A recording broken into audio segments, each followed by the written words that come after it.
Muy buenas a todos, ¿cómo andan? Les doy la bienvenida a Historias para un Café. Hemos seguido la vida de grandes mentes en la historia de la humanidad y la personalidad del día de hoy no es diferente. Por supuesto que es muy importante los descubrimientos en el campo de la física, la química, la matemática, la tecnología o la psicología, pero sin dudas el terreno de la medicina es quizás el que más nos interese porque nos involucra a todos, sobre todo cuando el descubrimiento es algo que nos cambiará la vida o en el caso de hoy nos salvó las vidas. Vamos a conocer la historia del padre de la inmunología, Edward Jenner. Pero claro que antes de continuar, te invito a suscribirte al canal si te interesa el contenido que subo cada semana. Dale al botón rojo y sumate a la comunidad para no perderte ningún nuevo video. Edward Jenner fue un médico y científico inglés que fue pionero de la vacuna contra la viruela, la primera vacuna del mundo. A menudo se le llama el padre de la inmunología y se dice que su trabajo ha salvado más vidas que el trabajo de cualquier otro hombre. Como miembro de la Sociedad Real en el campo de la zoología, fue la primera persona en descubrir el parasitismo del cuco. En 2002, Jenner fue incluido en la lista de los 100 ingleses más importantes según la BBC. Edward Anthony Jenner nació el 17 de mayo de 1749 en Berkeley, Gloucestershire, como el octavo de 9 niños. Su padre, el reverendo Stephen Jenner, fue el vicario de Berkeley, por lo que Jenner recibió una sólida educación básica. Posteriormente, se convirtió en un afamado investigador, médico rural y poeta, cuyo descubrimiento de la vacuna antivariólica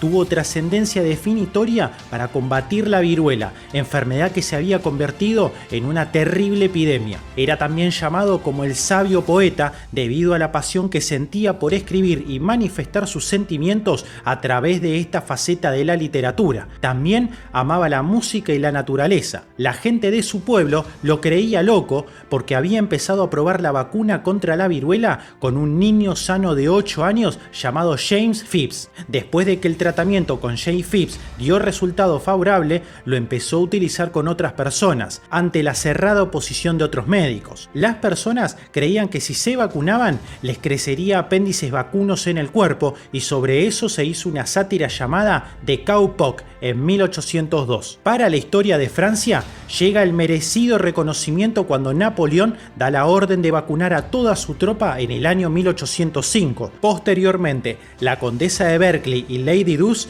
hacen vacunar a sus hijos, haciendo que la nobleza inglesa las imite. El reconocimiento había llegado 2 años antes con la organización en España de la Real Expedición Filantrópica de la Vacuna, que patrocinó una primera expedición de vacunación a nivel mundial al abarcar su imperio de ultramar. Así se quiebra definitivamente el círculo de opositores al científico y es entonces cuando lo invitan a establecerse en Londres y ganar mucho dinero, pero Jenner declina la propuesta, aunque luego termina aceptando dinero y distinciones que le permiten pasar una vejez económicamente holgada. Jenner fue elegido miembro de la Royal Society en 1788, después de la publicación de su detallado estudio de las costumbres previamente desconocidas de anidamiento del cuco, un estudio en el que combinó la observación, el experimento y la disección. Describió cómo el cuco recién eclosionado empujaba los huevos y los polluelos recién nacidos del nido de su anfitrión. Habiendo observado este comportamiento,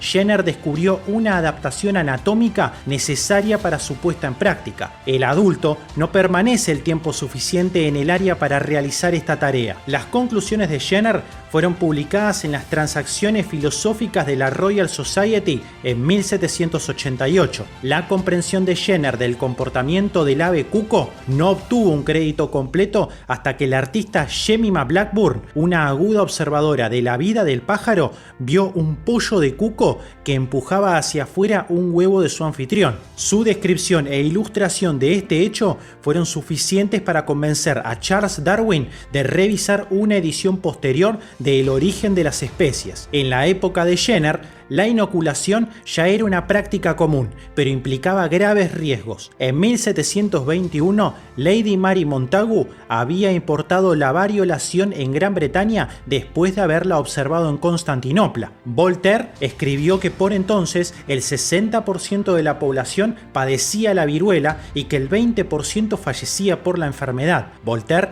también afirmaba que los circasianos utilizaban la inoculación desde tiempos inmemoriales, costumbre que pudo haber sido imitada por los turcos. Los pasos dados por Edward Jenner para crear la vacuna, la primera vacuna contra la viruela. Jenner primero inoculó a Jane Phipps con la viruela de las vacas para crear inmunidad, a diferencia de la variolación que utilizaba la viruela para crear una inmunidad a sí misma. En 1768, el médico inglés John Fewster se había dado cuenta de que la infección previa con la viruela vacuna hacía que una persona fuera inmune a la viruela. En los años siguientes a 1770, por lo menos 5 investigadores en Inglaterra y Alemania probaron exitosamente una vacuna contra la viruela en seres humanos. Por ejemplo, el agricultor de Dorset Benjamin Chesty fue vacunado con éxito y presumiblemente adquirió inmunidad inducida artificialmente con el virus de las vacas, al igual que su esposa y sus 2 hijos con anterioridad a la epidemia de viruela de 1774. Pero no fue hasta el trabajo de Jenner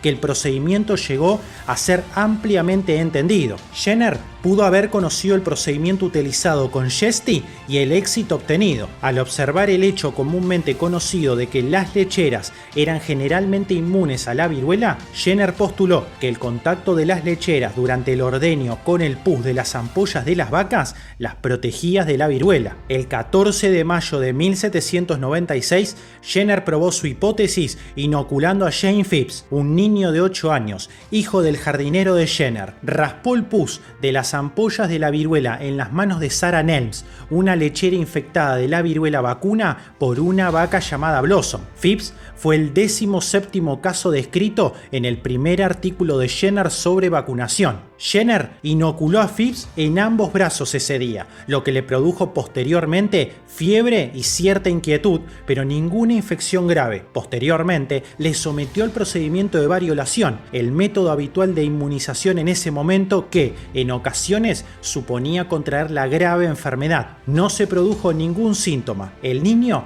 fue más adelante probado de nuevo con material variólico y de nuevo no mostró ningún signo de infección. Donald Hopkins señala que la contribución principal de Jenner no fue que inoculó a algunas personas con la vacuna, sino que después demostró que eran inmunes a la viruela. Además, demostró que el pus protector de la viruela vacuna podría inocularse eficazmente de persona a persona, y no solo directamente del ganado. Probó con éxito su hipótesis sobre otros 23 pacientes adicionales. Jenner continuó su investigación e informó a la Royal Society que no publicó el documento inicial. Después de revisiones e investigaciones posteriores, publicó sus hallazgos sobre los 23 casos. Algunas de sus conclusiones eran correctas, algunas erróneas. Los métodos microbiológicos y microscópicos modernos harían que sus estudios fueran más fáciles de reproducir. El establecimiento médico deliberó extensamente sobre sus hallazgos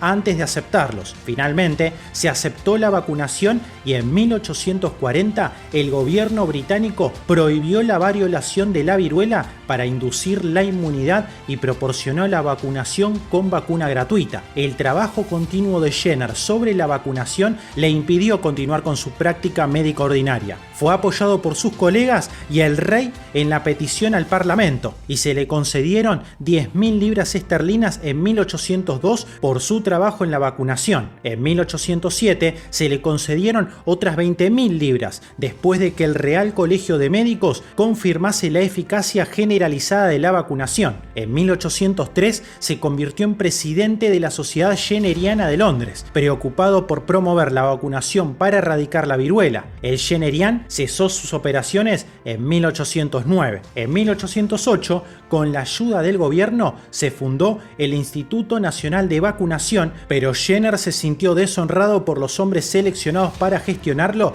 y renunció a su dirección. Jenner se convirtió en miembro de la Sociedad de Cirugía y Medicina en su fundación en 1805, actualmente la Real Sociedad de Medicina, y presentó varias ponencias ciencias allí. Además, fue elegido miembro honorario extranjero de la Academia Estadounidense de las Artes y las Ciencias en 1802 y miembro extranjero de la Real Academia Sueca de Ciencias en 1806. Jenner regresa a Berkeley y continúa recibiendo honores que le llegan desde distintos puntos del mundo. Cualquier petición de su parte a diferentes autoridades era prácticamente complacida. De la misma forma se le quería y respetaba en su pueblo, donde continuaba esforzándose por sus pacientes. Fue elegido como alcalde del pueblo a causa de su decisión de permanecer allí. Llega a escribir un nutrido número de poesías y en sus últimos años continúa desarrollando el amor por la naturaleza, pero ahora lo manifiesta en su afición por los pájaros y el cultivo de plantas y flores. En sus últimos años fue víctima de una apoplejía y el 26 de enero de 1823, Edward Jenner fallece a la edad de 73 años en la localidad de Berkeley, la localidad en la que nació. Espero que el video te haya permitido conocer más sobre la vida de este gran médico inglés. De ser así, me podés regalar un pulgar arriba y suscribirte, que me ayuda mucho. Esto ha sido Historias para un Café y nos veremos pronto. Hasta luego.